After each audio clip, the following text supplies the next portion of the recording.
welcome back to Life, What Is It Good For?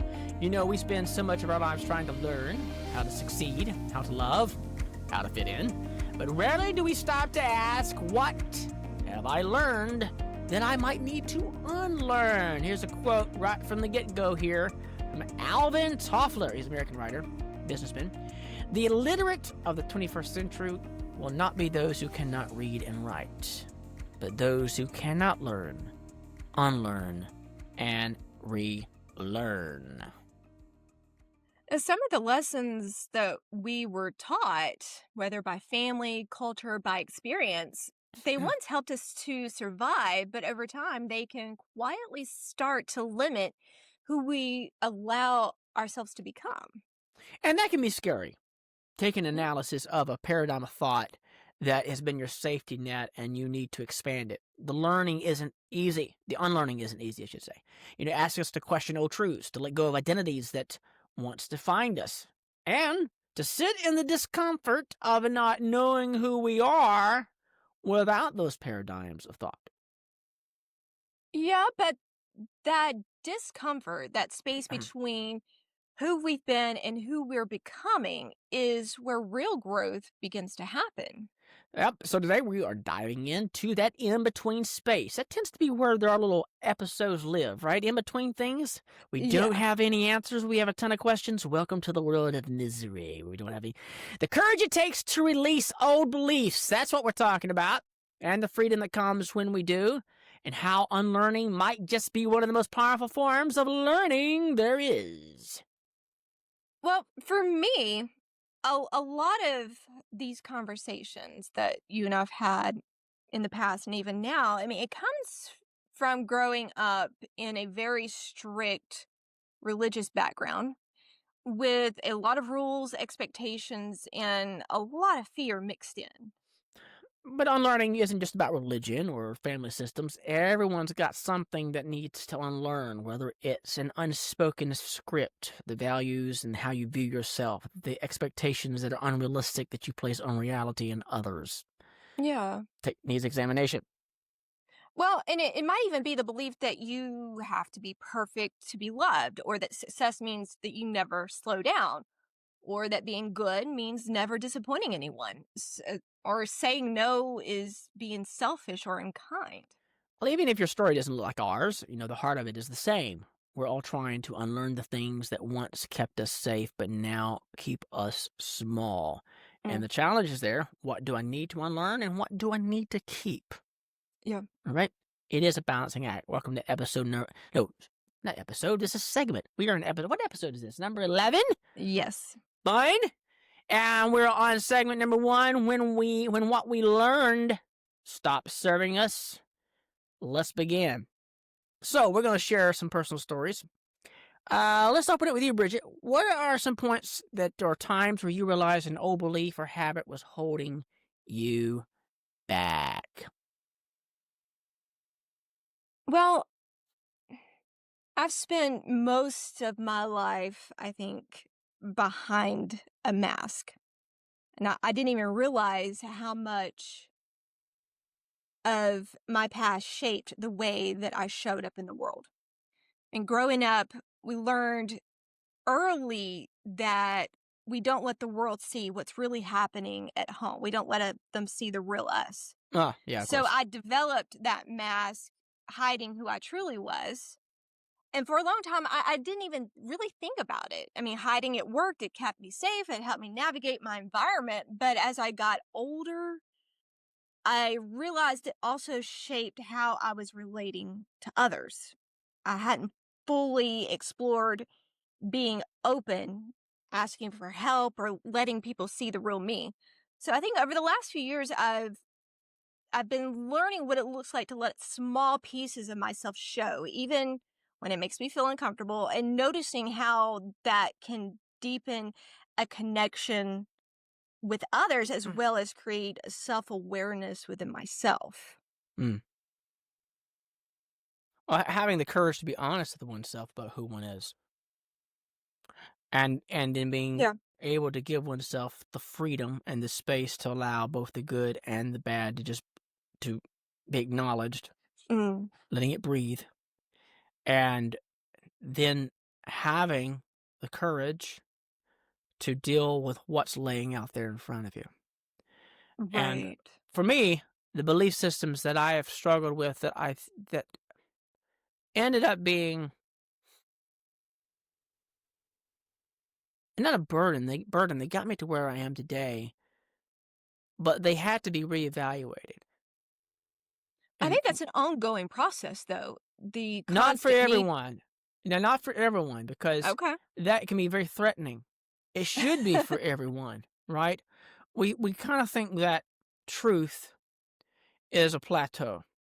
Mm, And for me, truth has never been a plateau. There's always been something more that's pulling me. mm, And the disillusionment that began in my early adulthood began not with blasphemous criticism, but just healthy critical questions about why right. am I believing this? Where is it coming from? Yeah. A deep interest in the arise of belief systems, that they are not initiated, born, and developed in a vacuum, but rather they are the outcome of generations that have preceded you. And those scripts that you internalize, you did not come up with your own. Mm, And what have I internalized from my environment that's based right. upon complying with their expectations?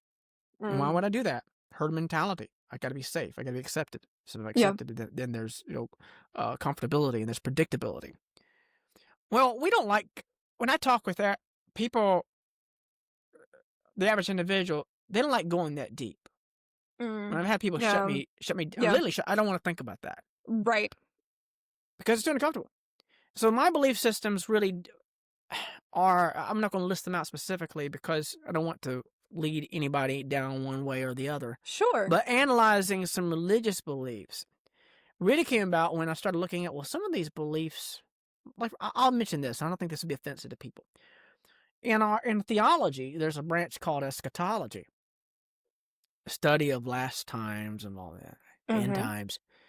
It's amazing how in our background, some of those concepts are relatively new within the spectrum of the history of Christianity. And so those things that were sold as gospel truth, we can name them. I don't think it'd be offensive to anyone. Premillennialism, pre-tribulation type stuff. Yeah. This eschatology is my least favorite theological topic because there's literally so much you don't know, Yeah. and the conclusions that you come to are based upon the biased perspective at which you began, and so you start seeking out interpreting those facts to reaffirm what you already assume. So Yeah. it's like, so those types of healthy questions are necessary because I want to formulate a worldview that is as solid as can be, but is also flexible when new data arises. Mm. Yep. And I can take that in. I'm not threatened by it. I'm not insecure because I don't have an answer. And I want to process that as with the right attitude. And then Sure. we could talk about, this applies to so many areas in life besides just theology. We can talk about human development and introspection. You can hold beliefs about yourself that are not true. And you're so narcissistic and so wounded that you can't respond to that external, can I say criticism or feedback? That's a better word. Feedback. And learn from that. Yeah. And belief systems, if we drew a full window pane and we wanted to put our whole self within that window pane, there is the section where the things you know about me and I know about me. There's the things that only others know about me that I can't see. There's the things that only I know and others can't see. But then there's this one sector over here where no one knows, not even myself. That is the scariest part. And so your belief systems that you have constructed about yourself have been done so based upon the other three panes and not that one pane, that window or segment. All right, we'll use that word. Yeah. And if you have a belief system that's not open enough to be receptive to growth, then it'll just bounce right off of you. You won't be able to receive it. And this requires a steady mind that says, I don't have to have all the answers. I don't have to be. It doesn't mean you can't. It doesn't mean you say that truth is entirely flexible. I don't go that far. I don't buy into this whole, well, you have your version of truth, I have my version of truth. Yeah, I know that's the way we interpret it, but that doesn't affect the existence of absolute truth. Right? I Yeah. don't deny the existence of absolute truth. But when we talk about these belief systems that we hold dear, we have to dive into how belief systems are devised, where they come from, Yeah. how words are constructed, because the meaning of words, what can be known, what is known, what can be known of that which is known, and how do we know it? So these are branches of philosophy and theology that get really deep, really fast. But Yeah. anytime someone says, I believe, those ontological, what's the adjective there? Epistemology. I need the adjective. That is a big word. Hang on. Epistemology adjective. I want to see how to say that. Hang on just a minute. Y'all stand by. I'm looking up. Thank God for tools like this. It's the theory of knowledge. Epistemological. Yeah, I had to see it in writing so I could say it. I can say epistemology. I cannot say epistemological. There's the adjective. About the theory of knowledge. You know, how what we know, the nature and scope of knowledge, and how it's justified and so forth. What did you think? Why do you think unlearning feels uncomfortable? Because we've been down, both of us have simultaneously. If we talk about this journey we've been, I know we've had this conversation for 20 years. Yeah. It's very, very scary. When you're coming from a rules-based environment where you have an environment that says, well, you can't wear this item of clothing, and then you come to, you back yourself out of that, and you evaluate, well, why is that there, you know? Yeah. And then you say, well, I think I can wear that item of clothing, and you put on that item of clothing for the first time, and it feels weird. You know, we can go down these list of rules that you and I probably don't no longer abide by in our life because we like, well, something's wrong here. I have a hard time with encouraging people just abandon. You shouldn't throw out the baby out the bathwater. You should have some No. logic behind it. All right, Yeah. because then you're going down the wrong road. So why do you think unlearning feels uncomfortable? Well, I mean, you sort of covered it. There's fear. There's uncertainty about how others will perceive you. Oh, that's good. Oh, that's interesting. So we have a social factor. Well, I know for me, a big fear wasn't necessarily how just the general public would perceive me. A lot of it was how Dad would perceive me. Like I wasn't scared. I wasn't scared of other people. I was scared of what Dad would think. And so, but You know, it's I've interesting. learned. I'm sorry. Go ahead. What do you think he would say right now if he were listening to that? I often think about him because I don't think of him as the culprit because I see so many good in him. I always think of him as the victim because, I mean, we've talked about this in other episodes. And I sometimes want to say to Dad, I'm going to conquer those battles and I'm going to rise above the level that you gave me. So thank you for that. But Yeah. what I do you? can tell you what happened was There you go. All right. and I can only tell you my side of it. I mean, Yeah. Dad may have been putting on a front. I don't know, but so after Jeremy and I got married, and we were attending different churches that opened my worldview a lot more than from where I came from. Sure. And I mean, I had seen so many wonderful Christians living their life in devotion to their beliefs and their values, but they didn't line up with the way you and I were raised. Mm-hmm. I Mm-hmm. mean, in fact, we were instructed we need to pray for those people because their values are not in line with ours. Therefore, they risk going to hell. Oh man, yeah, that's just pretty deep.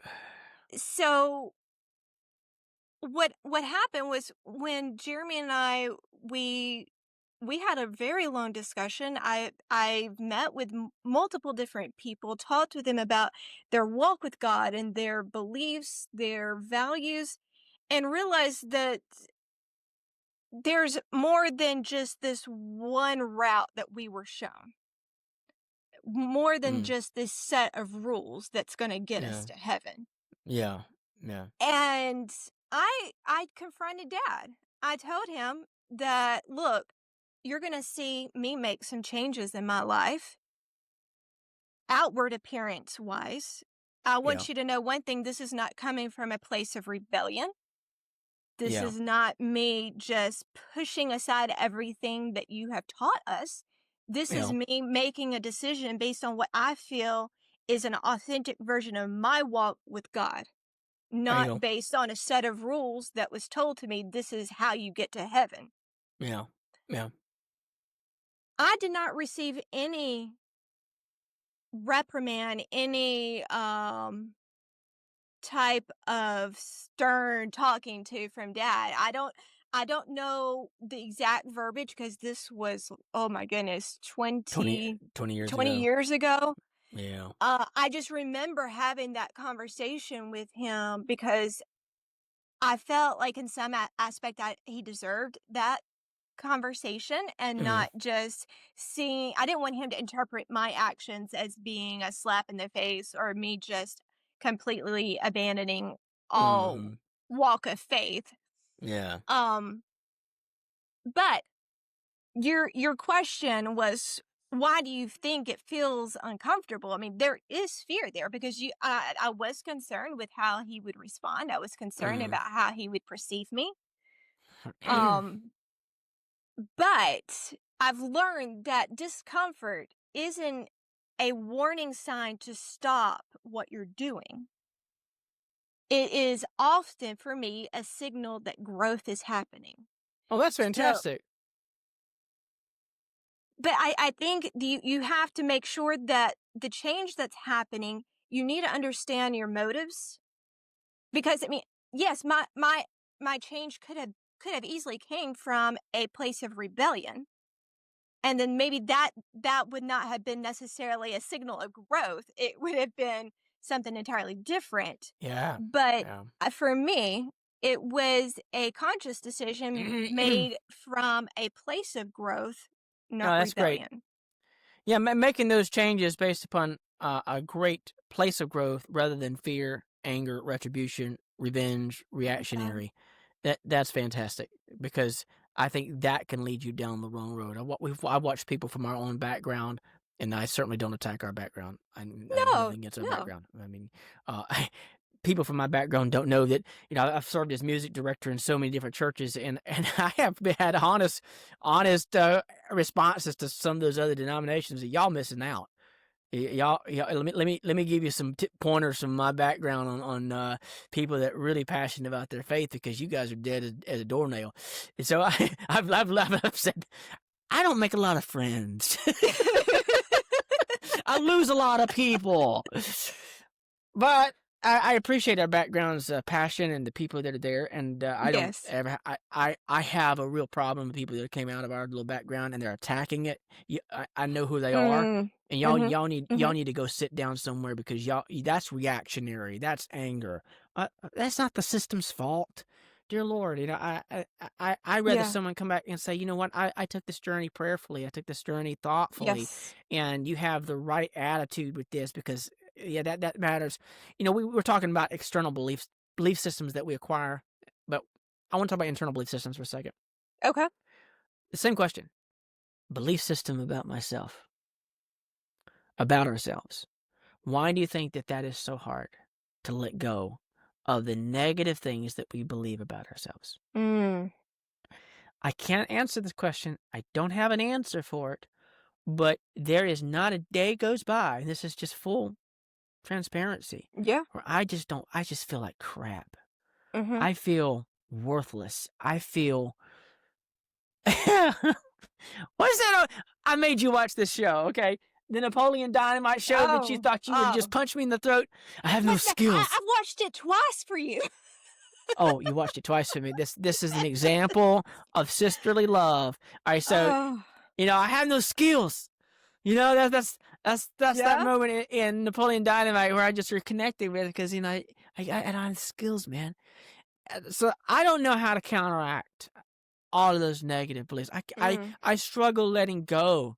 My dreams at night, even here I am at 43 years of age, it's just filled with negativity. I'm always getting in trouble. I'm always running late. I'm always terrified in my dreams. Well, if you're a psychoanalysis person, you're going to say, okay, there's some issues there. I mean, we all know I got issues. If you've made it to episode 11 here, boys and girls, I am the poster child for issues. oh, but, wow. but I'm aware of those inner dialogues that are going Yep. on. And why?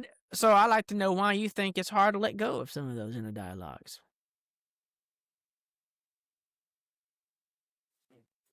I think it's because we believe them. Like, me personally, I've had this inner script that I'm replaceable, I am not enough. And elements from our childhood have caused me to believe that. And it has been something to this day that I struggle with in relationships, primarily mine and Jeremy's. Um, and there doesn't seem to be any amount of convincing on his part that erases that script within me. And I don't think I can answer that question you have, because it is something that I'm personally struggling with. If I had been able to overcome it, then I think I might be able to provide you with an answer. But So the inner negative dialogues don't go away because they are the outflow of true beliefs that we hold about ourselves. And if mm, we don't let go of those negative beliefs, because we are being fueled by the certain algorithms, and we'll talk about this later on. The Festinger was a theorist in the 1950s, and he produced a book on the cognitive dissonance theory, mm, meaning that we avoid input from the environment that contradicts what we already believe. So mm, you take that underlying algorithm, that software program there, and you have it running on a belief system that says, I'm unworthy, I'm no good, I don't deserve this, then you're going to have a hard time accepting good things, because you will actively look for things in your relationship, job, social environment that confirm that belief yep, system that you don't deserve it. And this is where people can self-sabotage even good relationships and good opportunities that come along the way, because they may have a belief system that they haven't let go of that says, I don't deserve that. I'm unworthy of that. This, if something good is happening, if some have an opportunity with a good relationship and I push it away, seeing that happen, yep, but why? Why? They won't say to themselves, it's because I don't deserve this. They won't be aware of it. But right, it goes back to that segment of that window pane I talked about. The yep, parts of you that you don't know can actually be the wounds and the gateways. Wounds can be the gateways through which bad things can come. There's the psalmist David said, search me and know me and see if there be any wicked way in me. And I think I saw a translation or two that talked about anxious way or some other interpretation. And I really like that idea. And I like to substitute a little bit if I can err on the side of adding my own words. Show me what's wrong in the areas I don't know. mm, And because I'm concerned now about the areas within me that are wounds, that those secret belief systems that I'm not letting go of. I don't think we were going to take this little episode in this direction, but it's going that direction, so I'm walking into it here. The Now we got it into an existential and belief system. I'm diving into some of my spiritual belief system. If anyone listening to this holds on to the belief that reality is not just flesh and blood, but there's more going on, we'll leave mm-hmm, it at that. mm-hmm, Then, if you believe that, then the logical outflow of that is that you better be seeking out those internal belief systems that are negative, that are based upon wounds. And because if you don't, then depression, anxiety, anger, all of that can just seep in through those wounds. This is not my speaking from experience of having practiced this type of thinking long term. This type of thinking is just new to me, perhaps even just, I know in the last, not even just this year, I would say in the last 3 to 4 months. Yeah. Definitely in the last 3 months was a deep awareness of, whoa, I could be, if I believe in that existential concept of other stuff going on, right? We won't go into that. Then what belief systems am I holding on to myself that are negative, that are Mm-hmm. going to be the avenue for bad things that keep me from finding the fulfillment in my life, fulfillment being, not self-indulgence, but living to the potential that I was created to be. Yeah. All right. And so let's move on here. Why we well, here we go. We're already here. Did you know it? Segment 2, why we hold on to old beliefs. Well, you've hit on that, the family, culture, and social conditioning. Yeah.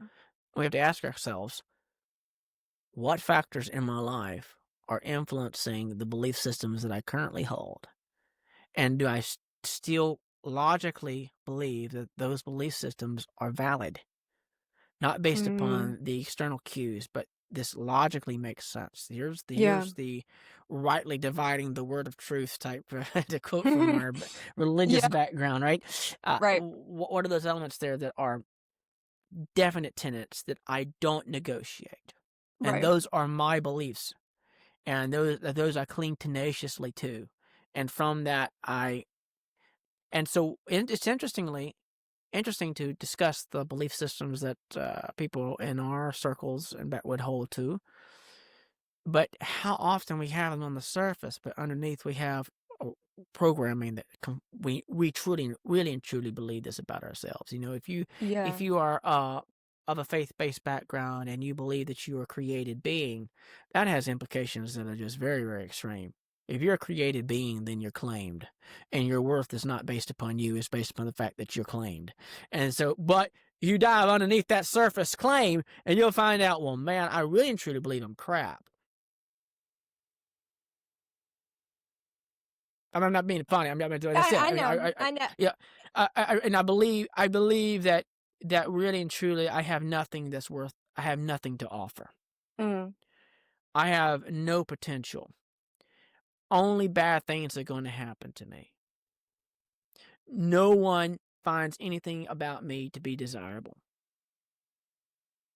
And so those belief systems are why we hold on to that. I think the answer to that is this is what's so twisted about ourselves.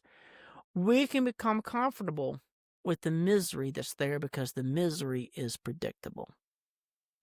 It's And if I familiar. have, it's familiar. And so if I want to move into a better pathway of hope, I think hope is missing. People don't have Yeah. hope, and they're drowning out that angst with crap. If I want to have hope, then I have to come up with a reason for that hope. Yeah. Yep. And people, we don't have easy answers that are materialistically driven. And I challenge anyone to go down this road and try to answer that question separated from the spiritual aspect of that question. If you've got hope, either you believe in something bigger than yourself that's in charge of all this crap, or you have hope based upon how much money is in your bank account and how much power you think you have over life. Yeah. And then you're deceiving yourself, right? Mm-hmm. So, which beliefs... Oh, all right, let's get personal. Oh, man. Oh, I like this point. Sometimes we don't even realize a belief is limiting us until it's challenged. Yeah, I can mention a lot. The arrogancy, it's not our background, it's our home. Okay? I want to differentiate between those two. It's not the background. There's nothing wrong with her. No, nothing wrong with it. It was this. I think it was a lot just ignorance. Yeah. It was. It Oh, was. So the idea that I have such a handle on truth, right? That I, out of 8 billion people and billions of galaxies, I've got such a handle on the divine's perspective that I can tell you that unless you believe like I believe, 100%, you are going to burn. That is, it's the height of arrogancy to me. yeah, And I'm not saying you took the words out of my mouth. I'm not saying you can't believe it, Yeah. but for you to look at someone else that's not going to, simply because it's not going to your church or going to your religion or dotting all the I's and crossing the T's like you would, and say, you know what? I believe the divine. I believe that God has spoken to me, and if you don't turn, you're going to burn. And that sort of, I don't see a lot of love in that, but I get where they're coming from. Yeah. But I see problems with those limitations from when I was younger. Okay, you don't look this way. Your creed is different. And so I'm just going to assume that you are in a bad place. And boy, oh boy, did it take 20 years for me to realize, you know what? As that old song, remember that old song for Sunday school? It's not my brother, it's not my sister, but it's me, oh Lord, standing in the need of prayer. I'm going to tell you right now, if you got that sense of, man, I got to go pray for that person over there because they need help. Well, that's nice of you. But you dive into it with the right attitude, you stop praying up there, my Lord, mercy. Take a look at this. You know, I got issues myself. So that's a humbling experience when you start going down that road with belief systems where you realize your finite capacity limits you from knowing everything. Mm-hmm. And you're not designed to know everything. And now we're talking about the Christian faith here. Christ says, unless you have become like little children, you can't enter the kingdom of God. What's little children? Look, they don't have to know jack squat. They just exist. That kind of trust, and that turns me off. I take pride in my college degrees. I take pride in being not smarter than most people. I'm sometimes I can in most crowds. I get it. I've purposely designed myself to be smarter than other people. Not that I have a lot of answers. It's the way. It's the questions you know to ask, because you've stretched your horizon of what can be known, and you know what you don't know, and therefore you know to ask the questions that you don't know. That's what makes you head and shoulders to people that say, this is what I know. And they can't stand anything outside that parameter. Okay. So, we talked about, obviously, our background and the things that we've walked away from, but what are some beliefs from our childhood that you still carry? Oh, now we're getting personal. I've always strayed away from these questions because I mean we're going to answer it today, but I've had such joy. I mean, it's just the cynical person. I swear, I still think God's scratching his head and my goodness, what did I make here? I have spent my life on Facebook for saying things that people would scratch their heads. They don't know where I stand on things. They just they don't. And I do it on purpose because I'm just like, people just get in a frenzy because I'm tickled at how messed up people can be when they don't know what box to put you in. Because why? I'm trying to predict you. I'm trying to know what side you're on. I don't know where you stand. And I just get tickled at the simplicity of humanity. I'm like, y'all, I've come to the conclusion that you need to be living your own life and not pay attention to the people. Who cares, right? So when I hold on, and it's come full circle, full circle, and that is an undeniable awareness of which I cannot prove, and neither do I attempt to persuade other people about my belief system. It is something that you have to experience for yourself. Here's a prime example before I answer the question. Ever been in a store somewhere, public, and you get the sensation that someone's looking at you, Mm-hmm. someone's watching you. You didn't see them, you didn't hear them, you didn't smell them, you didn't touch them, and you start looking around, and sure enough, there's someone 20 feet that's just staring at you. How would you describe that to somebody? How would you describe that feeling? How would you prove that? It's hard to it's hard for me to quantify that because I've had those experiences. I mean, most of us have.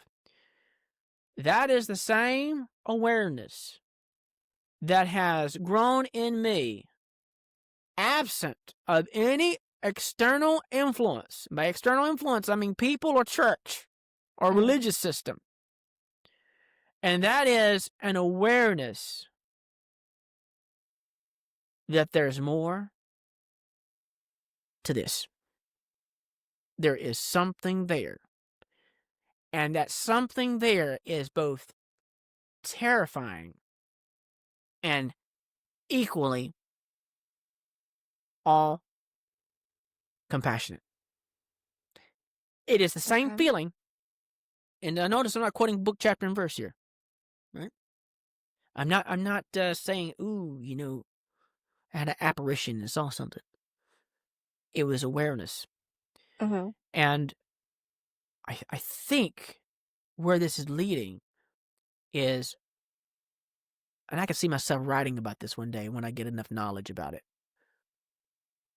living in the presence, not present, but presence.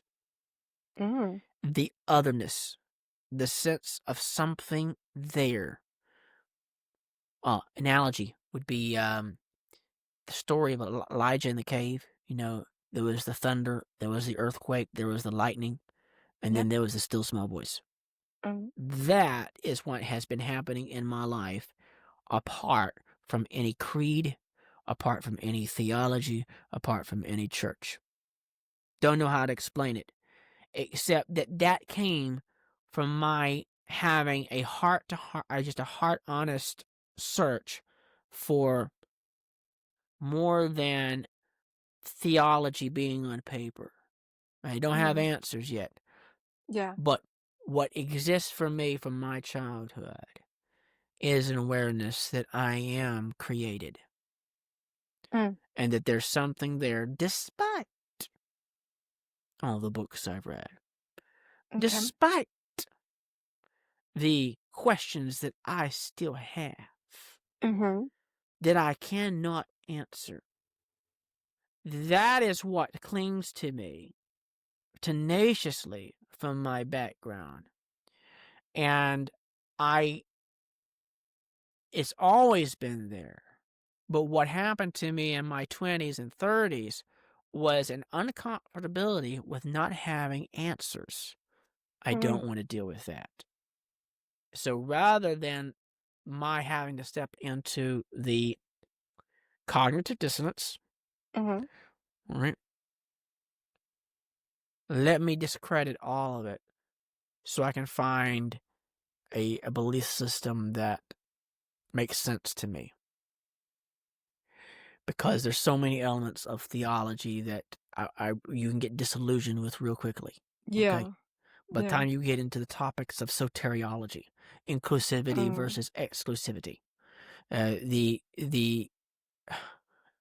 that topic alone is such a deep one that when you dive into it, you just want to throw your hands up and say, well, you know, if all this is true, why didn't God make this more clearer? Yeah, you know, why is it so? It's so theology is a great pursuit, but if your whole relationship to the divine is nothing but the books and the paper, you can get lost. And so I think what's been happening with me is an awareness, and then I think the death of our father really triggered something in me in a way that it was personal, it was close, and so what I've done rather than resist that is I've literally, and this is me being, as probably not a day goes by that I am not in Psalm 51. I'm there at Psalm 51 because I came to the conclusion I don't have all the answers because there's some belief systems from our past that just, okay, that's bunkers. I'm sorry. I've analyzed that and that ain't like that don't jive. And so there was a reaction in my 20s where I went to go, okay, I see that's stupid. I don't want I'm putting you can't throw the whole baby out with the bathwater. This is the problem. You'll mess up that way. So then I come full circle with this attitude. Oh, guess what? I wasn't designed to understand everything. I can have my opinions, but I acknowledge I'm not going to get it all nailed down. But what I better get nailed down is the right attitude. Mm. That's it. I better have the right attitude. Oh, well, you know what? If I am created, then that means that creator is there, and I have one obligation: to seek. Regardless if I ever have clarity, and regardless if I ever am fully understanding the type of truth that I want. Mm. I actually have a creed. Hang on just a minute. Let me share with you, because this is going to get deep real fast, all right? Way more than what you scripted this to be. We're fixing to go off the reservations, people. I mean, we here we go. Let me share with you my creed that I wrote. This is called the Axiom of Created Accountability. If I am created, then I am claimed. My life is not my possession, but a stewardship. And if the Creator will require an account of that life, then I live not for self-justification, but for reverent responsibility. I hold that a just Creator who demands accountability must reveal the standards by which I am to be judged. This revelation must be accessible, intelligible, and morally coherent. Therefore, the burden to seek lies with me, the created. It is neither comfort nor certainty I am owed, but simply the duty to search. If after earnest pursuit I remain confused, I will not demand what I cannot comprehend. I will not reduce God to what I find palatable or clear. The Creator is not bound by my sense of fairness, nor obligated to meet my expectations. His silence, if it persists, is not mine to judge.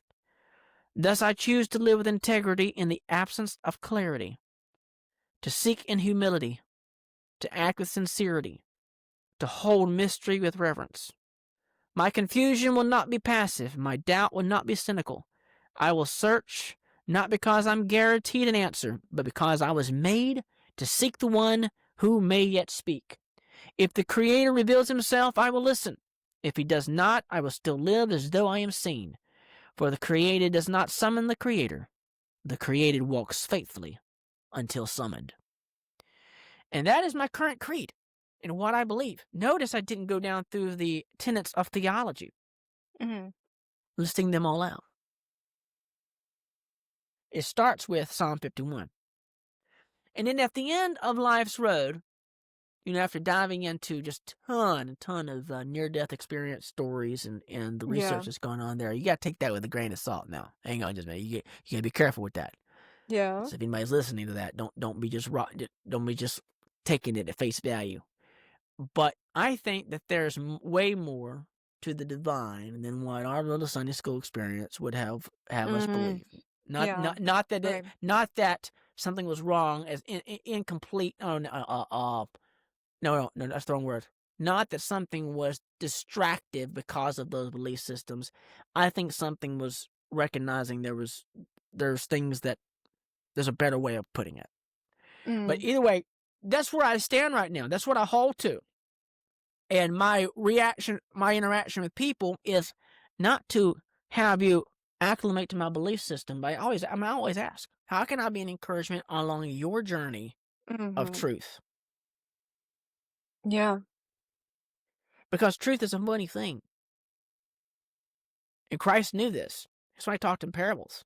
Because it would mean something to one person and something different to someone else, depending on where they were in the journey. That's why he talks about the parable of the sower. And so that with you or anyone, I think the answer is the same. I'm not here to tell you the exact answers, because if I do, it could bounce right off you. You may not be there. That's because, like, for instance, if someone is an agnostic or an atheist and they're listening to me, this version of what they're hearing as truth, bounce right off of them. That's intellectually offensive to me, and I get it. So that's not even helpful, me shoving it down someone's throat. What is helpful is, how can I be an encouragement right now on your journey? And I don't know how to. That's my belief system right there in the 50,000-foot view. That all being said, now have you questioned something that everyone else in your life accepts as truth? Yeah, You see it I dive in. differently? Yeah. And we're going to hit on this. Don't have all the answers. Let me say this very reverently and very carefully, okay? Because this is where theological debates get really, really tough.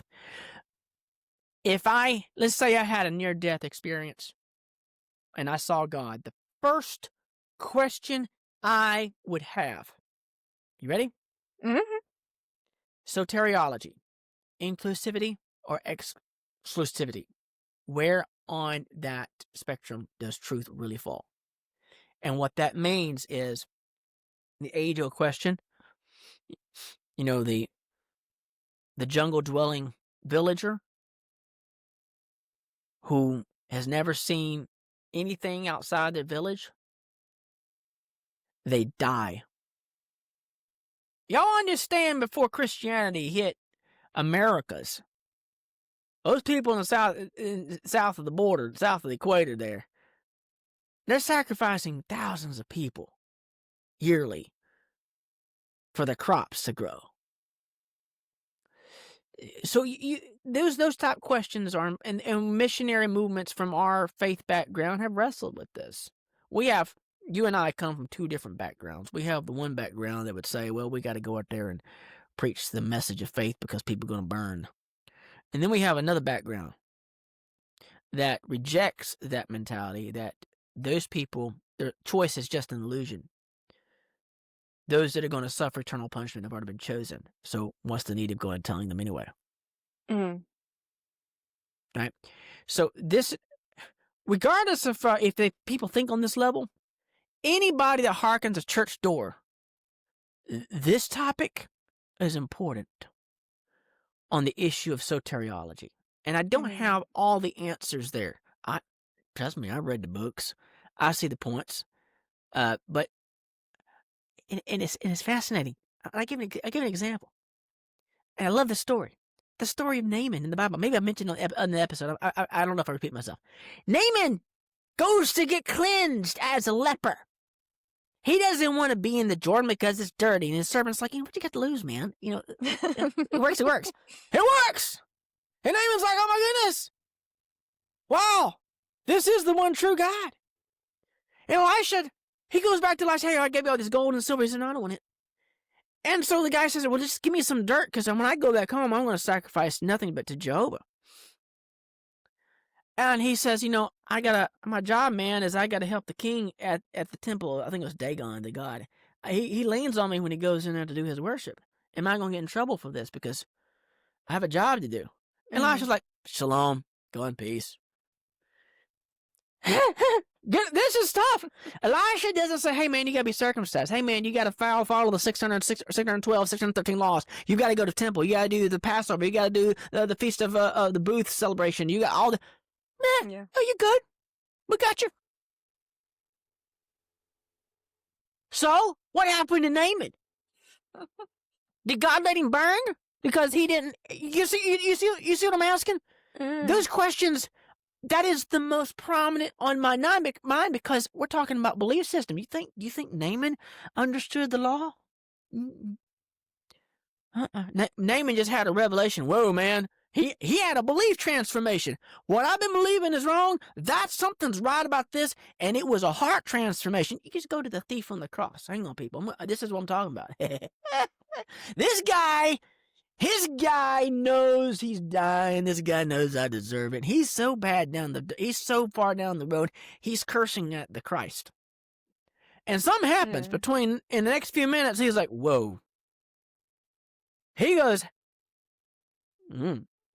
did he get baptized? No. Did he say the Apostles' Creed? No. Did he go to Sunday school? No. He probably couldn't even read and write. This guy was bottom of the barrel. He says, remember me. Mm. And so I have questions. Doesn't mean I have all the answers, but I still believe, and this is the flip side of that. Are you ready for truth? Judas the Iscariot heard the same messages that Peter, James, and John did, and he lost it. No. How much closer to the truth can you get than Judas Iscariot? And he had the facts. Still missed it. Yeah. Heart issue, people. Heart issue. And so this comes back to the issues of soteriology. What if you had all the T's crossed and the I's dotted, but you didn't have the right? I think that's where I stand on my soteriology right now. I'm not ruling out the importance of beliefs or rules. I'm not dismissing that, but I'm trying to get the cart before the horse. The right order here. I think it's a heart issue. I really think the person in the far jungle, because you have passages in Scripture where it says, the creation's crying out. It sends forth your message across the. People can see your handiwork. Even Paul talks about this in Romans. And it's like, if you're not responding already to the divine that's open to you now, you're not going to respond to any other truth because you're in a dark place. Yeah. So that's one of the truths that I'm wrestling with, and that's way beyond Sunday school. Here's the 12 disciples. This is stuff that I don't have answers for, and I wish I did. I would love to be able to just, I know the debate, I know the pros and cons that I've seen them, but it's okay. Who's right here? Right. That got deep fast. I told you, boys and girls.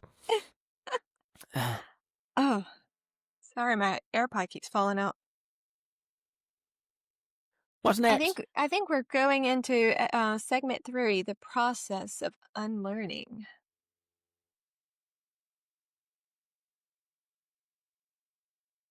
Okay, we have to talk about the theory that came out in the early 2000s about the growth versus fixed mindset. And I won't go into much because I think we've talked about it before. We'll talk about it later at some point. If I have a fixed mindset that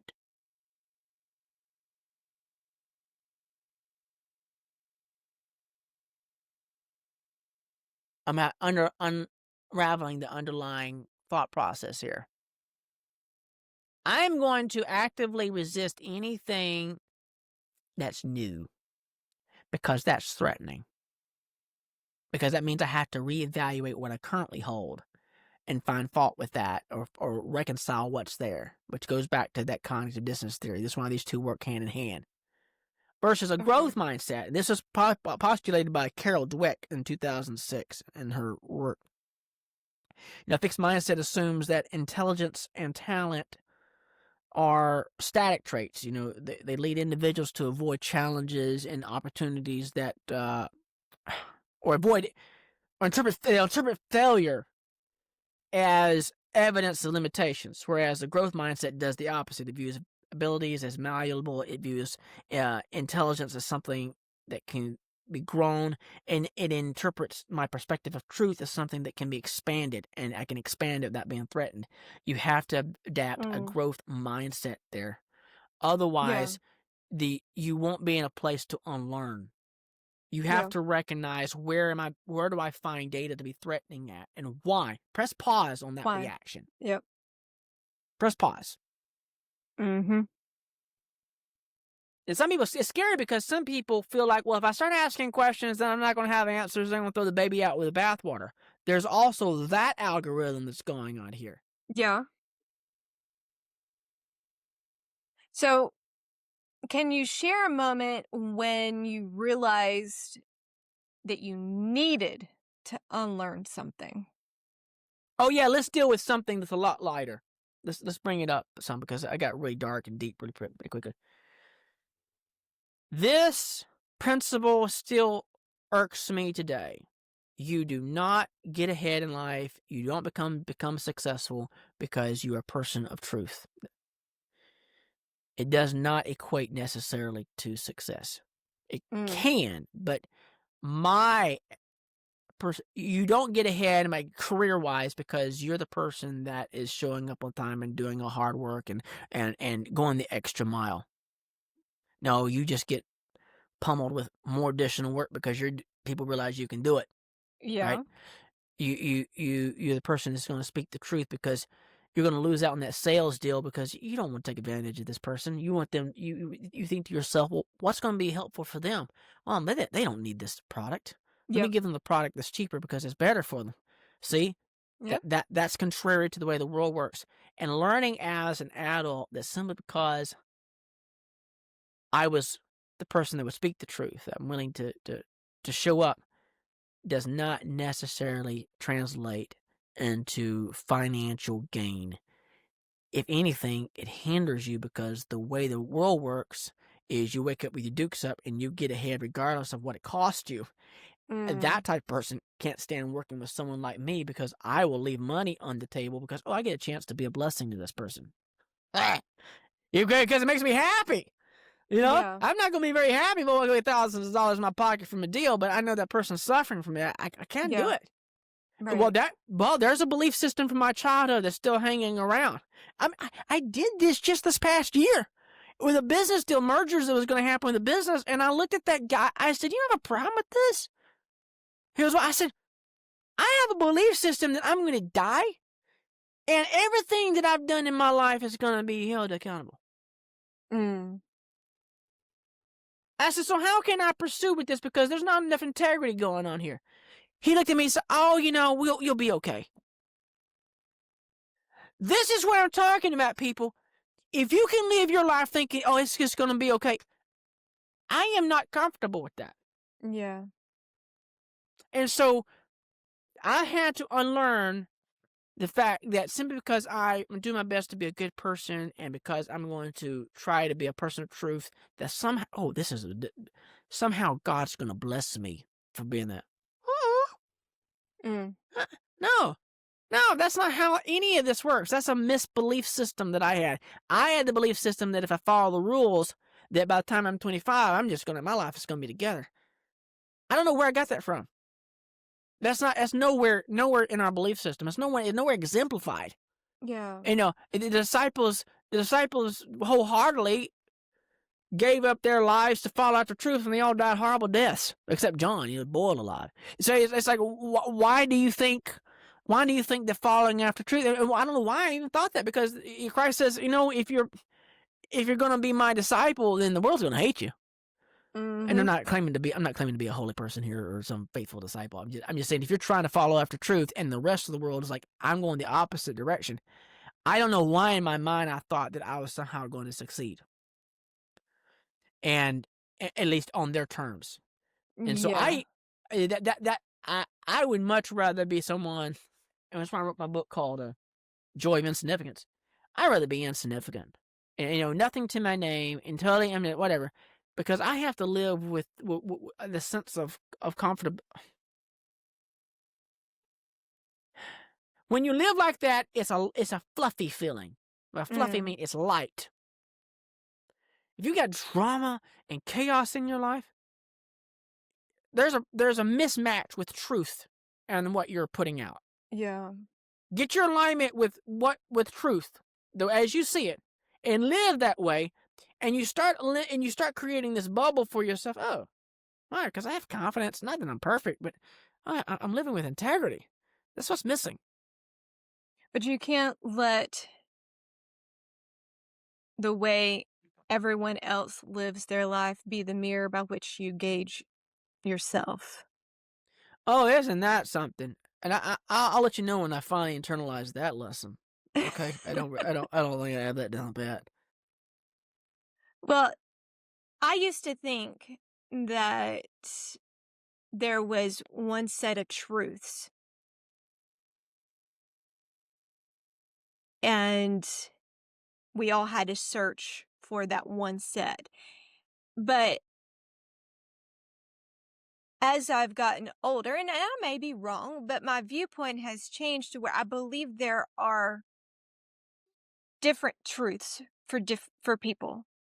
Like what might work for me, what might work for my value system doesn't necessarily work for someone else, but does that make my truth and my value right and wrong or wrong? Let me give you a metaphor that I think will help in this. I wish my camera would stop going out of focus, but I think my face looks better when it's blurry. It's just get the out. So imagine you're in a submarine. It's a circular Okay. submarine. It's got windows on all sides. Okay. And you look through this little port and you see what is out there. And let's imagine that submersible vehicle is surrounded by a very large sea monster. Okay. All right. One person looking out the portal says, "Man, that sea monster is a big old tentacle." Mm-hmm.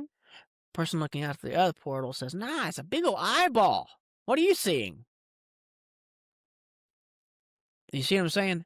Yes, I've seen I've heard per- a similar analogy, but I think it was with an elephant and Oh people were like yeah. touching. There's some truth to that. That you're seeing portions of it, and the error that you make is not that what you're seeing is in wrong. Is when you assume that what you see is the entirety of what is there.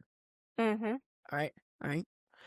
I do not go so far as to think that all roads lead to Rome with this whole eschatology and soteriology thing. All right, I think there are some roads that lead you to a not so good place, and you don't want to go there. Sure. But I think that I know what you're saying is that person's perspective of truth in its entirety may be at a different phase than what mine is. And my approach is not so much to cram my perspective down their throat, but to see what can I learn from them, because I might be able to, that's a fresh perspective. And recognizing that they might be in a place where they can't receive what I have to say, and to be respectful of that. Well, I mean, it's even my place to say anything. I mean, oh, well, looky there. Oh, look at you having mature. You mean to tell me that my idea is not worth listening to? Oh, yeah. See how much arrogance? I'm being the devil's advocate there. It's an arrogancy when we start saying, "Okay, you need to hear what I have to say." Yeah, Christ's attitude was like that with the church people, with the scribes and the Pharisees. That's who he was with. It wasn't the normal people out there. Mm-hmm. Mm.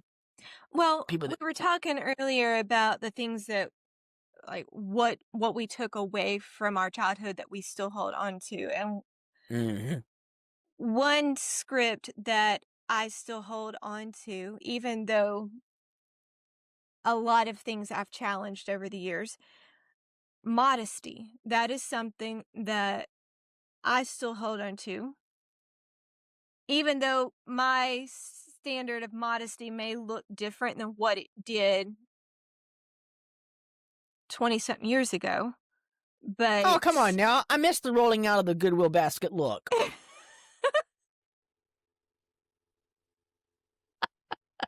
Oh. No, I rephrase that. Let's take the curtains off the wall and make a dress out of this. Oh, my goodness. Yeah. Oh, I know. Yeah, I still hold tenaciously to putting that on the B-roll. Oh, come on! I got pictures I can share. Poof City, flowers of galore. Bib. Oh, yes. It's a multifunctional dress. Oh, my goodness. I still hold on to the modesty standards myself, but for different issues. Y'all don't want to see me immodest. Well, I guess where I was going is there's society, as majority of society, has certain acceptable standards when it comes to swimwear. Not anymore, they don't. I've had this argument with my wife, and I'm going to go down this rabbit trail right now. If you were to walk out in your bra and panties, people would say that's unacceptable. But you can wear a two-piece skimpy bikini and everyone say it's okay.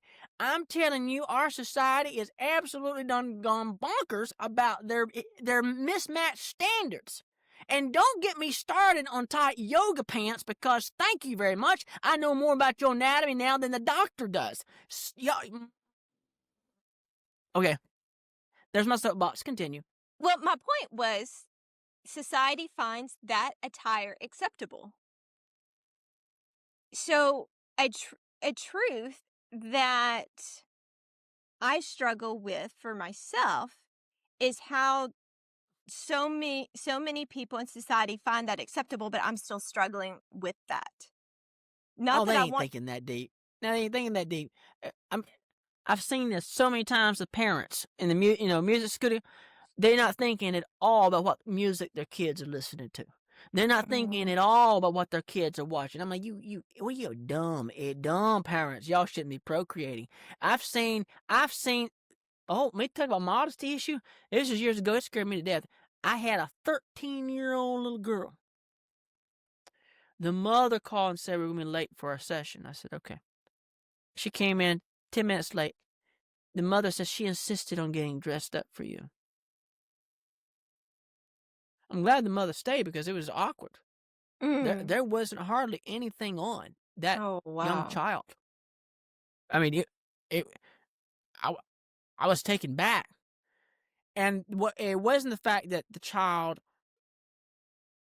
just casually, they went back and purposely dressed that way. Mm, And the parent thought it was okay. And let's talk about the effects of beauty pageants on our society, mm, on body image issues. And a part of that is let's masquerade you around stage in as little clothing as possible and let a bunch of old white geezers down there rate you to see if you are mm. acceptable or not. And we Yeah. wonder why as a society we got some problems. So there's another belief system I pull from I hold tenaciously to from our background. I mean, I appreciate some of those emphasis on, hey, we got to think about what we're listening to. We got to think about what we're watching. We got to Mm, think about what we're wearing. I wouldn't mind the average individual having a little bit of submersion into our background, so you learning to think critically about the values that you are incorporating from society, particularly materialism, and the this is how it seeps into the home. Parents don't have control of what their kids are being exposed to because parents are mm. stressed out and not thinking to. And then the kids are saying, Mom, I got to have this because this is what everyone else is doing. And so Yeah. it's a trend mindset that's being fueled by the materialistic things of the world. And we can go a little deeper here. If you believe in spiritual things, well, what's fueling that? That's what's Mm, scaring me. yeah. And people say, why would you come down on these issues? I like the study of exorcisms. Mm, Mhm. okay. I have a deep. I'm not fascinated, but it's something to be learned. And I was listening to a priest talk about his experience, Mm-hmm. one of the experiences, and he, multiple voices coming out of one human being and other things. He was like, we weren't alone. And so I said, what do you think is the greatest sin? And the entity responded, pride followed by lust. Mm, And this is how we get humanity. If we get them to be prideful, and then the outflow of pride is lust. Because pride says, I am everything on my own. And it quickly leads to disillusionment where you realize you're not. And then you have to feel that. And then comes lust. yeah. And I'm just talking about sexual. I'm talking about everything. Right. And those two things are the epitome of everything that's in society. What I bring from my background that I will not let go of is a critical view of everything that's out there. Mm, Why is this happening? mm-hmm. I mean, like, to this, I'm not a part as far as actively with our little church background because but I carry with it the values. I feel like I'm living in a landmine, like in a war zone with landmines. And the more sensitivity I've developed toward these spiritual things, the more it's like, oh, what's going on here? What's Mm-hmm. happening behind the scenes here? Where's that coming from? Right. And I see it. Facebook, news. That brings Mm. up sort of my next question. Oh, go for it. What strategies help you let go of habits that no longer serve you? And in asking that, I was asking myself, and the first thing that came to my mind was awareness Mm-hmm. Mm-hmm. and curiosity. And I don't Mm-hmm. mean just curious to, oh, I want to go try this, but curious to know, to stop and ask the question why.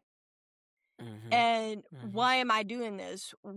What am I protecting myself from? And I was curious to see what your response would be to that. Or anybody that's made it this far in this episode because they're sitting at home not having a life and they need something to do, right? And they're adding close listening. They're going to be more like a faith-based environment. So that my response is going to be geared towards someone of that nature. You need to do what Peter said. You got to gird up the loins of your mind. Mm, If I have a problem with faith-based environments, they do not follow through with the implications of their belief system. If I would say this to anybody that's in a faith-based environment, if you are not waking up every day thinking like a soldier, you've lost. mm, Either you believe that you are in an ongoing warfare from the moment you take your first breath, or you don't believe it at all. mm, I'm sorry, the implications of that belief system from which we came, yeah. and I wouldn't say came, we're born Mm, into would be a better word. Either you believe that you are being fought over and you're a pawn in a interdimensional warfare, and you have to choose which side you're going to be on based upon your actions and your attitude. That's the big thing. mm, Because the battle, I'm going to quote Paul, he said, we don't fight against flesh and blood. yeah. Your battle is in the mind.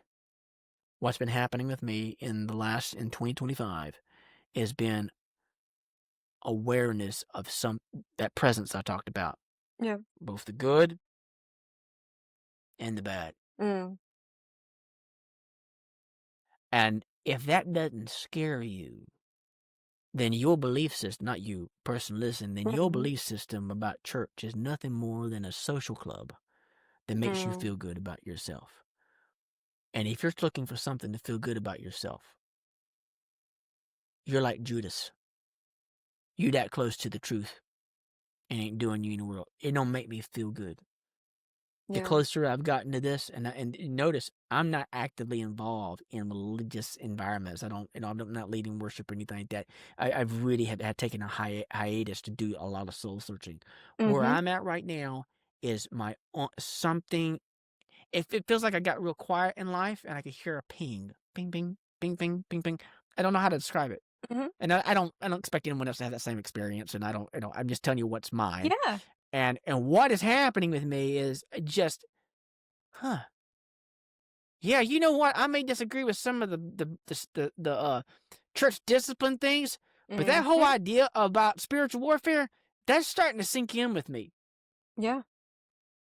And it's scary. Sure. So what I would say to anyone is, you have to gird up the loins of your mind, and then go over to Psalm 51, and you start doing this every day. Creating me a clean heart.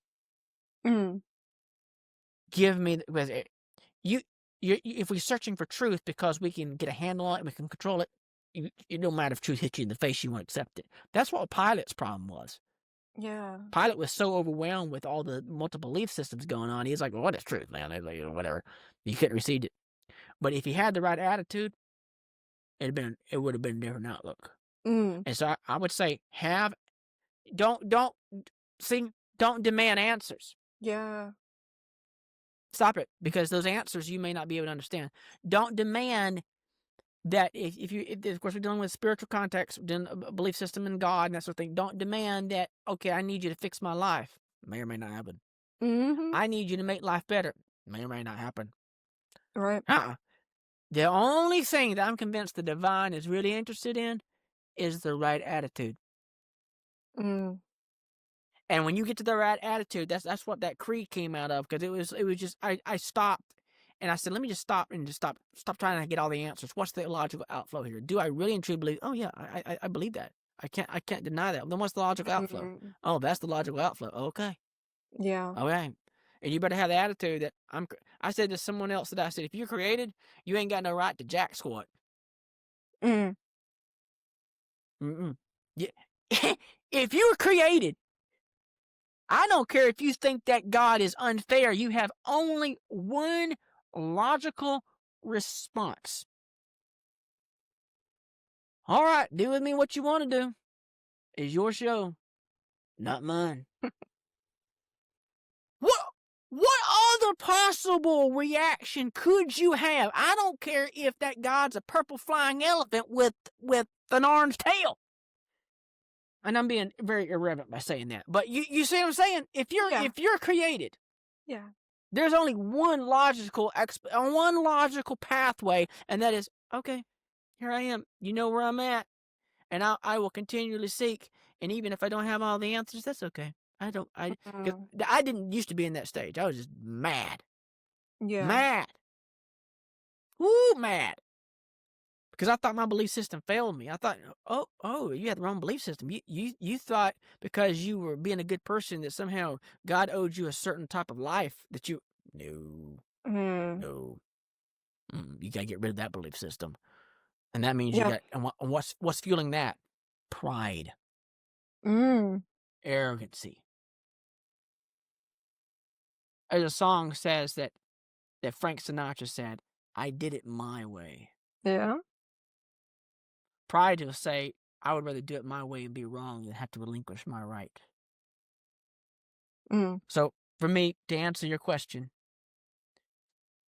you're in a mind warfare. And if you don't know it, then you've already lost. Just that awareness. And 2, you're a permanent spiritual entity having a temporary human experience. And 3, you got to have the right attitude. You better be asking for the right attitude, because if you have the right attitude, if you have the right attitude, the truth that is needed for that moment will be revealed to you. That's my belief system. If you don't have the right attitude, you'll never receive the truth that's available for you in that moment, because even if it was shown to you, you wouldn't be able to receive it, and you wouldn't receive it because it wouldn't look like truth, because it's not aligning with your expectations. So you have to let go of the expectations, let go of the demands. That's the childlike thing he's talking about in the Gospels. I don't have any demands. And if you get there, then you have a vessel that's going to say, okay, what you want it to be, and you're open to it. So it's interesting that I've just hit one big circle in my adult life. Oh, that sucks. Oh, that sucks. I mean, and I'm back to this. It really is back to Sunday school. It's not my brother or my sister standing in the need of prayer. It's me. And you start with that, get the right attitude, and that's not the answer people want, but I think that is the answer. Yeah. Well, I think given the amount of time that we've consumed here, let's skip down to our segment, Becoming Who You're Meant to Be, and not bore everyone else with all of that lengthy stuff that I've put together. Well, you plan some of these episodes out, and then you go to talk to your brother, and then, there's a rabbit trail. Let's go down that. I think these segments should actually be, I think these sessions should also be called An Example of ADHD in Action. All right, so go for it. Hit me. If you had to summarize the purpose of unlearning in one sentence, what would it be? I mean, I have mine, but I'm formulating the sentence without creating 3,000 paragraphs. Well, I'll start. It means. Or go ahead. No, if you're ready, go for it. Let's not do that again. I didn't think you talked enough yet, so go ahead. That's the other subtitle. A sister listens to her brother. Yes. The Brandon Littleton Show. Hey, someone told me I should start my own podcast and just yak. I was like, that sounds very arrogant. Because I don't have any wisdom. I just got a bunch of questions. All right, let me answer the question. All right, Oh, me. let me So ask the question again. Okay, what was the question? If you had to summarize the purpose of unlearning in one sentence, what would it be? Let The me clarify purpose. myself. So Don nuts. Let me clarify myself. The purpose of unlearning. Okay, it's a spiritual thing. It's one. It is acknowledging that it's acknowledgement of my finiteness, letting go of the pride that I have to have a Mm, perfect system of knowledge, acknowledging that I don't know it all. Number two, it is a subtle acknowledgement that there is an ultimate truth out there that can be known. And okay. three is an implication that I have the duty to search after it. Okay. Now, it's a threefold reaction in my mind. That's what I went through just now. Was one, okay, it's acknowledging that I'm not an entity that can know it all, and I'm okay with that. And my job is not to know it all. But two, it's an acknowledgement that there is an ultimate truth that is the knowledge of all, and that I'm going to search after that. And the third, the implication that I have to search after it. Okay. So, so in other words, I'm not in a complacent mindset, Yeah. right? I'm always open. What's the next thing I can learn? Both Mm, intellectually and I would say spiritually. okay. All right, your turn. Well, mine's not as eloquent as yours, as usual, but the No purpose one's for ever accused me me, of being eloquent. Go for it. the purpose of unlearning for me is to, I think, better understand my own reasonings and motives for what I do and why I do what I do. And through that understanding, I become hopefully a more authentic version of myself. How was that not eloquent? Mine was a bunch of rambling. That was perfect. Okay, it Good for you. sounds like rambling in my head. No, what sounds coherent to me usually comes out me rambling. That was great. Love it. Be comfortable with learning some new stuff because it's not threatening. And be comfortable with change if you have to. You know a prime example of that in the Bible? Peter in Acts.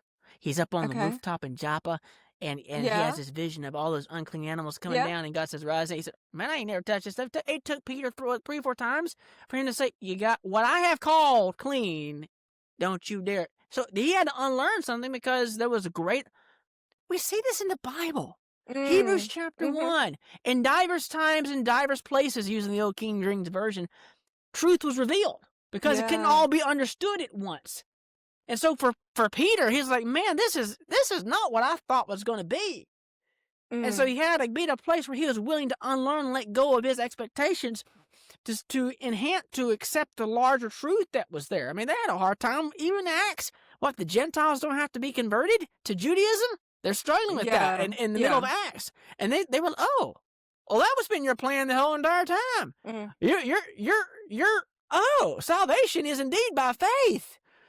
Oh, so they had to unlearn some things. Right. So if they had to unlearn some things and they walked with the Christ for 3.5 years, where are we in our development? We better have the Mindset. The right attitude.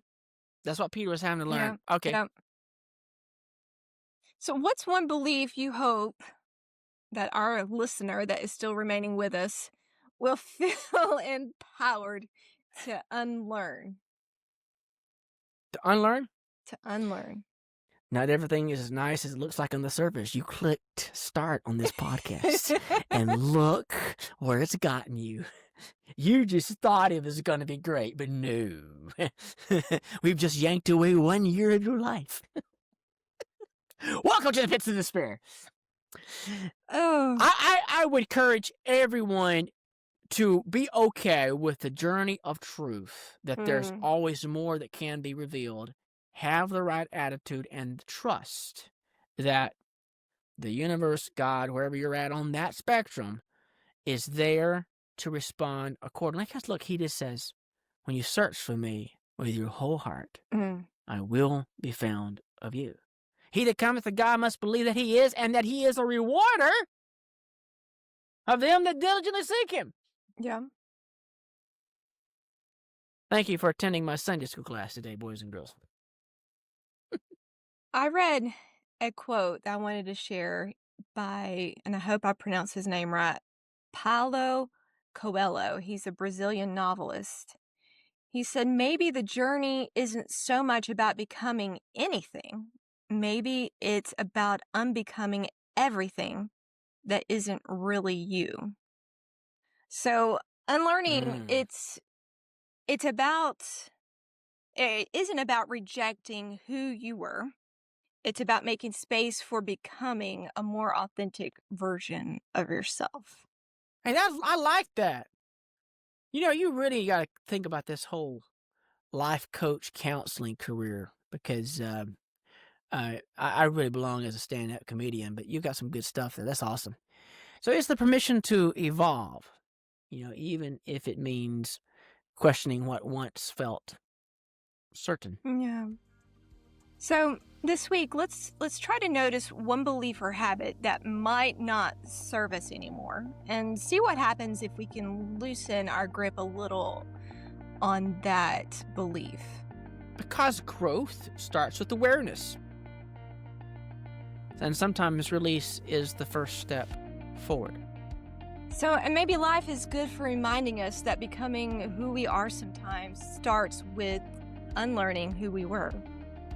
Next week, we'll explore how that process shows up in the families we come from and the ones we create. We will be talking about family, the ones we're born into, and the ones we choose. We haven't talked about that yet. This is great. But yeah, family can shape us in powerful ways through patterns, expectations, unspoken roles we inherit, but it can also be something we intentionally build, whether through friendships, mentors, chosen family that reminds us that we belong.